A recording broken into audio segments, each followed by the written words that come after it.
Good afternoon. तो Trump जी जो है वो जनवरी फरवरी से ही टैरिफ्स के बारे में बात किए जा रहे हैं।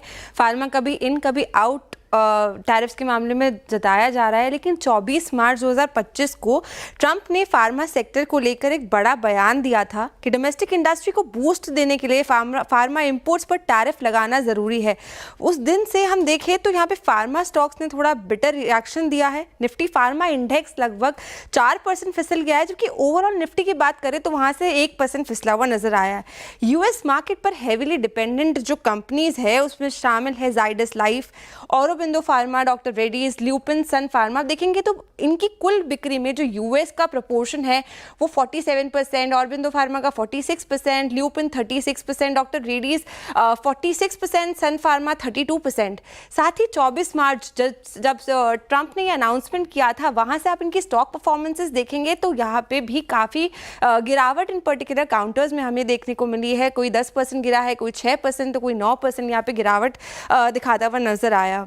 अगर यूएस फार्मा इंपोर्ट्स पर टैरिफ लगा देता है तो इम्पैक्ट काफ़ी लेयर्ड हो सकता है। जेनरिक दवाओं की प्राइसेस बढ़ सकती है, सप्लाई चेन में चैलेंजेस भी आ सकते हैं, और लो मार्जिन प्रोडक्ट्स जो है वहाँ पे रैशनलाइजेशन होना शुरू हो सकता है। साथ ही यूएस में जो जेनरिक ड्रग्स है उनकी शॉर्टेज भी बढ़ सकती है, जिसके कारण पेशेंट्स के लिए वहाँ पे प्रॉब्लम क्रिएट होती नजर आ सकती है। FY24 के डेटा की माने तो यूएस में जो इंपोर्ट होती है उनकी जेनरिक डिमांड्स का जो 40% इंडिया हिस्सा है वो इंडिया से जाता है, जिसका करीबन वैल्यू 800 करोड़ डॉलर्स के आसपास बताया गया है।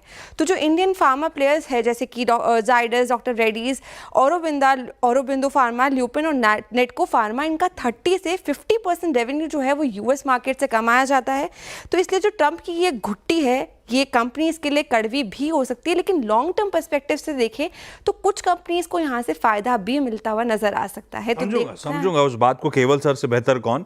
पर केवल सर, हमारी फार्मास्यूटिकल इंडस्ट्री के लिए यूएस के बाजार तो बहुत। Good afternoon and welcome on the show sir. हमारे लिए तो बहुत इंपॉर्टेंट है यूएस का बाजार। मोटा मोटी जैसे मिताली कह रही थी 40% के आसपास के रेवेन्यूज वहां से आते हैं। पहले तो ये आकलन सही है क्या? और दूसरा, हमारे लिए यूएस इंपॉर्टेंट है, पर क्या कितने यूएस के लिए हम इंपॉर्टेंट हैं? क्योंकि यूएस तो और भी बाजारों से सोर्सिंग करता होगा। हमारी अहमियत क्या है यूएस के बाजारों में?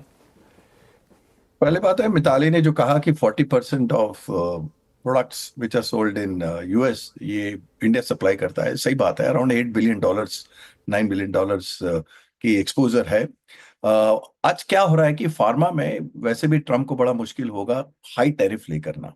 इसका कारण एक ये है कि 80% ऑफ जो फार्मास्यूटिकल प्रोडक्ट्स है वो उसके रॉ मटेरियल्स यूएस में बनते ही नहीं, वो सब इंपोर्टेड होते हैं। तो यूएस में मैन्युफैक्चरिंग बेस बड़ा पुअर है। यही इसीलिए बड़ी कंपनी जैसे कि फाइजर और लिली को ट्रंप ने कहा बड़े जोर से कि भैया आप अब यूएस में बनाना शुरू करो, और उन्होंने कमिटमेंट किया बनाना शुरू करेंगे। फॉर्चुनेटली इंडिया की कंपनी है जैसे कि जाइडस आपने कहा, रेड्डी कहा, लुपिन कहा, सन कहा, इनका तो बेस यूएस में है, ये मैन्युफैक्चर भी करते हैं यूएस में। दूसरी बात यह है कि यूएस में प्रोडक्ट्स की काफी शॉर्टेजेस जा रही है, और ये सप्लाई चेन कहाँ से आएगी? आपने तो चाइना में ड्यूटी बढ़ा दी, आप यूरोप भी सोच रहा है कि वो भी काउंटर ड्यूटी करे, तो ये सब प्रोडक्ट्स आने वाले हैं आपको इंडिया से। अगर इंडिया पे आप ज्यादा टैरिफ करो तो वो प्रोडक्ट जरा प्रॉफिटेबल होंगे नहीं, तो मुश्किल पड़ जाएगी। तो मेरा कहना यह है कि उसको भी जरा तंगी है ट्रम्प साहब को भी, कि ज्यादा लेवी फार्मा में कर नहीं सकते।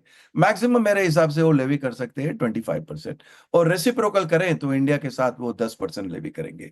तो इसके बीच में इंडिया का जरा जो नेगोशिएशन होगा, हमारी गवर्नमेंट ने बहुत एक अच्छी बात की है कि वो कन्फ्रंटेशन नहीं कर रहे, उनसे वो झगड़ा नहीं कर रहे। वो कह रहे हैं कि भाई हमसे आप नेगोशिएट करो, हर चीज में हम आपसे टैरिफ में, जैसे आप कहते हैं कि काउंटर टैरिफ इक्वल होना चाहिए, हम करने के लिए तैयार है, हम बैठ के बात करें। तो इस हिसाब से अगर ये सक्सेसफुल हुए फार्मा में, अगर 10% लगे, तो मेरे ख्याल से कि फार्मा स्टॉक्स तो ऊपर जाने की बहुत अच्छी संभावना है। अच्छा, मुश्किल है उनके लिए। दवा तो उनको भी सस्ती चाहिए, लार्जली इंपोर्ट पे डिपेंडेंट वो पूरी की पूरी अर्थव्यवस्था। ये डावाडोल इसीलिए हो रहा है क्या? उस पहले जो पूरा डिस्काउंटेड रेसिप्रोकल टैरिफ लगाई थी, फार्मा एक्सक्लूड कर दिया, धमकी देते देते चले जा रहे हैं, पर फार्मा पे कुछ बोल नहीं पा रहे, कॉन्क्रीट कितना लगाना है। यही कंसर्न्स हैं, इसीलिए इस बात को पुश करा जा रहा है। ये भी टालने की कोशिश कर रहे हैं क्या? ऐसा हो रहा है क्या? ये अभी नेगोशिएशन कर रहे हैं, उनको खुद पता है कि फार्मा सप्लाई चेन बड़ा डिस्टर्ब हो जाएगा।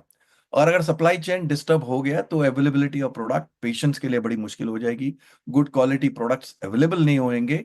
तो वो वो अभी क्या चाहते हैं कि बड़ी बड़ी कंपनी जैसे कि फाइजर हो, एलाई लिली हो, मर्क हो, ये एक कमिट कर लें कि वो बेस करेंगे यूएस में, क्योंकि इनका सारा इनकम बाहर होता है, आउटसाइड यूएस होता है, और यूएस में कुछ ज्यादा इनकम ये नहीं कमा सकते। तो ये एक ट्रम्प का थोड़ा स्ट्रैटेजिक पोजीशनिंग है। इसमें इंडिया, उनको पता है बड़ी इंपॉर्टेंट है, 40% सप्लाई कर रही है इंडिया। तो ज्यादा अगर बढ़ा दिया रेट तो जो कि जेनेरिक प्रोडक्ट्स हैं, जो कि इनकी प्राइसेस बड़े कम है, वो तो आउट ऑफ सप्लाई हो जाएंगे। बहुत ज्यादा वो कैंसर प्रोडक्ट्स हैं, तो क्या होने वाला है कि वहां पे प्रोडक्ट्स नहीं मिलेंगे, अवेलेबिलिटी नहीं होगी, और पेशेंट्स को प्रॉब्लम हो जाएगी। तो वो अच्छी तरह जानते हैं ये पोजीशन को, तो मेरे हिसाब से वो भी चाहते हैं कि इसको सुलझाया जाए, हाँ बड़े प्यार से सुलझाया जाए, 10 या 25% के बीच में सुलझाया जाए, तो हाँ, ताकि दोनों को प्रॉब्लम ना हो। तो 10% की बात तो इसलिए आई थी क्योंकि हम अमेरिकन फार्मास्यूटिकल प्रोडक्ट्स पे 10% लगाते, तो रेसिप्रोकल 10% वो होगा। वो बाजार ने एक बार डिस्काउंट करा था, फिर खबर हो गया कि टल गई, तो बाजार रिजॉइस करने लगा था।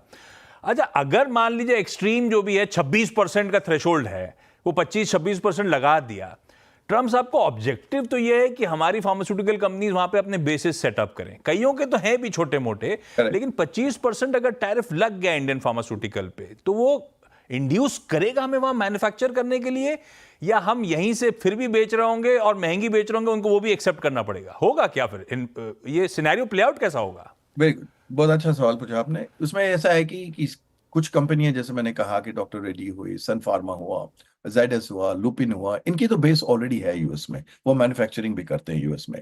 तो वो इस तरह से अगर 25-26% ड्यूटी हुई, और अगर यूएस में कुछ कंसेशन दिया उनको टैक्स में और ये सब्सिडी में, तो वो जरूर सोचेंगे कि अपना स्केल बढ़ाएं, यूएस में अपना स्केल बढ़ाए, और करना भी चाहिए ऐसा, क्योंकि पूरा फायदा भी लेना चाहिए। पर जो कंपनी अभी बेस नहीं है यूएस में, उनके लिए तो ग्रीन फील्ड है, सेट करना प्लांट, उसको फॉर प्रोडक्शन करना कई 2-3 साल लग जाएंगे, यूएस एफडीए अप्रूवल भी लेना पड़ेगा। तो उनके लिए क्या होगा कि अब वो मैनेज करना पड़ेगा बिजनेस उनको, और अगर कॉम्पिटिटिव प्रोडक्ट्स हैं, काफी प्लेयर्स हैं, तो पूरा तो कस्टमर्स को पास ऑन करना टैक्स मुश्किल होगा, से 26%। तो कम से कम मेरे ख्याल से 50% तो जरूर वो पास ऑन करेंगे। फिर भी अगर 50% भी टैक्स पास ऑन करे, तो भी प्राइसेस तो बढ़ने वाले ही हैं, उसमें कोई ये दो शंका नहीं है। पर पूरा रिकवरी इंडिया कंपनी नहीं कर सकेगी विद इन 1 ईयर, और a period of 2 years may be they will recover. अगर 10% टैक्स हो रहा है, तो मेरे ख्याल है इंडियन कंपनी में एब्जॉर्ब दैट टैक्स, और उसको प्राइस इंक्रीज नहीं करेंगे, और ज्यादा सेल करेंगे वहां पे, क्योंकि दूसरी कंट्रीज में टैक्स ज्यादा होगा, तो उनको एक एडवांटेज होगा। अच्छा, हांडा सर, वो क्या है, फार्मास्यूटिकल बहुत ज़्यादा समझ नहीं आता मुझे, लेकिन कई सारे अलग अलग खांचे हैं, जेनरिक कहते हैं, एपीआईज, फॉर्मुलेशंस, कॉन्ट्रैक्ट मैन्युफैक्चरिंग, ये अलग अलग जो खांचे खड़े हुए हैं, इस एनवायरनमेंट में स्वीटर स्पॉट पे कौन सा खांचा है? पहले तो ये है कि आप बहुत अच्छा फार्मास्यूटिकल जानते हो, तो आपकी नॉलेज फार्मास्यूटिकल की बहुत अच्छी है। स्वीटर स्पॉट देखिए, अभी क्या है कि चाइना पे उन्होंने तो बड़े ड्यूटी लगा दी है। चाइना का भी supply, API and other supply around about 10-20% वहां पे होता है यूएस में। जो जो बायोसिमिलर प्रोडक्ट्स है, बायोलॉजिकल प्रोडक्ट्स है, वो ज्यादा आते हैं यूरोप से, और यूरोप ने भी उनको थोड़ी धमकी दी है कि अगर आप टैक्स लगाओगे, यूरोप अगर 120 बिलियन एक्सपोर्ट करता है यूएस में, अगर आप आपको टैक्स लगाओगे, तो हम लोग भी काउंटर टैक्स लगाएंगे। तो अब इंडिया की जो बायोसिमिलर प्रोडक्ट्स हैं, बायोलॉजिकल है, वो कुछ ज्यादा माने नहीं रखते वहां पे, और उनकी मार्जिन 40% to 50% है। अगर टैक्स लगा 25%, तो वो तो बड़े जरा मुश्किल में आ जाएंगे। अब जो आपने कहा जेनेरिक की बात की, अगर जेनेरिक क्या है कि बहुत इंपॉर्टेंट है वहां पे, अगर टैक्स भी लगे, तो भी जेनेरिक सप्लाई इंडिया की इतनी स्केल है, 40% ऑफ बिजनेस फार्मा का वहां पे है, तो पूरा इंडियन कंपनी एब्जॉर्ब नहीं करेंगे। तो वो एक अच्छा स्पॉट है, और स्पेशलाइज जेनेरिक तो मेरे हिसाब से 100% पास ऑफ करने की कोशिश करेगी, और एकदम जेनेरिक जेनेरिक है, जो कि बहुत ही पुरानी जेनेरिक्स है, वो पास ऑन करना मुश्किल होगा। और एकदम जो लो जेनेरिक प्राइसेस चल रहे हैं, कि कहीं तो कहीं $1 के नीचे जो चल रहा है, वो तो बेचारी कंपनियों का पास ऑन करना बड़ा मुश्किल होगा और वहां पे अवेलेबिलिटी का प्रॉब्लम हो सकता है। तो वो कंसेशन शायद देंगे कि इतने थोड़े लिमिट के प्रोडक्ट्स जो हो वो टैक्स फ्री आ जाए या 10% पे आए। मेरे हिसाब से इस तरह की नेगोशिएशन भी करने के लिए यूएस और इंडिया तैयार है। धर्मेश, फंडामेंटली आपको अब इस डिस्कशन सुनने के बाद कौन सी फार्मास्यूटिकल स्टॉक ज्यादा अट्रैक्टिव लगते हैं सोच के रखिएगा। लेकिन हांडा सर, आपके पुराने पड़ोसी बैंडस्टैंड की सीकिंग बिल्डिंग के प्रकाश गाबा सर आपको हाय बोलना चाहते हैं। गाबा जी, नमस्कार। हाय, कैसे हो? मैं ठीक हूँ। हाउ आर यू केवल? गुड। बस absolutely fine, thank you very much. Seen you after long time. काफी Yes. समय हो ये बहुत काफी समय हो गया। गया। We Very should catch good. Up some. Will catch up, और आज इसी फोरम से कैच अप करें। Very good discussion, thank you very much. आपके मिताली ने भी अच्छा समराइज किया, आपने भी काफी अच्छे सवाल पूछे। केवल sir, thank you so much जुड़ने के लिए, thank you so much. Dharmesh, fundamentally